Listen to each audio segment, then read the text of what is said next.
Hi guys! So yon, maaga nga akong gumising para magparehistro ng sasakyan. Dito pala ako sa Imus LTO nagpunta. Ito kasi yung medyo convenient sa akin napuntahan, tapos medyo malapit lang din siya sa amin. Tapos hindi pa siya ganun ka-hassle kasi medyo malaki yung lugar. Hindi rin siya ganun ka-crowded. Hindi katulad sa mga napupuntahan ko kada taon. First time ko lang din kasi dito magparehistro. Kada taon kasi iba-ibang LTO yung napupuntahan ko. Masasabi kong mas okay dito kasi malaki yung place at hindi siya crowded. Sobrang saglit nga lang kami dito, lalo na sa case ko kasi kasama ko yung father ko. Nasa priority lane kasi siya, kaya attendance siya yung pinapauna, kaya naman sobrang saglit lang din kami dito. Ito naman pala yung amount na babayaran according sa laki ng sasakyan. So yon, after naman namin dito magbayad, bumalik naman ako kung saan ako nagpasmoke. Habang nag-aantay ka kasi sa pagpapasmoke, pwede ka na rin mag-asikaso ng insurance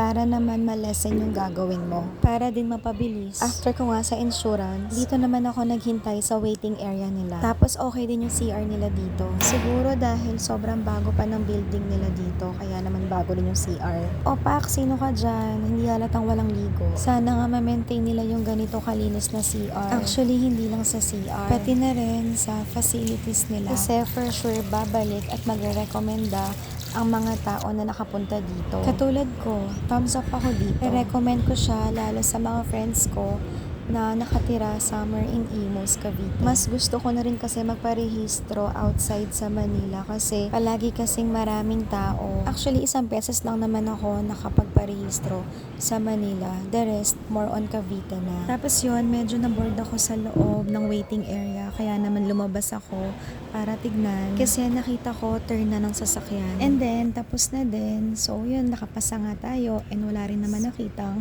problema sa sasakyan. After naman magpa-smoke, naghanap lang ako ng parking. Meron pa kasi akong last step na gagawin. Yung pagbabayad na sa mismong LTO. Medyo dulo ng parking nga yung napuntahan ko kasi sa bandang harap is puno na.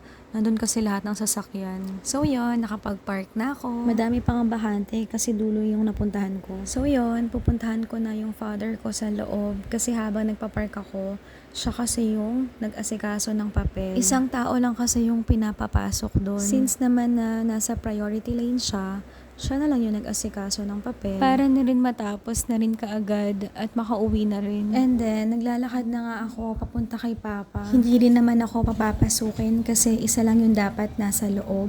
Kaya naman naghintay lang din ako dito sa waiting area nila. So yun, ito lang naman yung aking view for today. Lawak dito kaya naman hindi siya ganun ka-crowded. So yun lang, thank you for watching. Bye!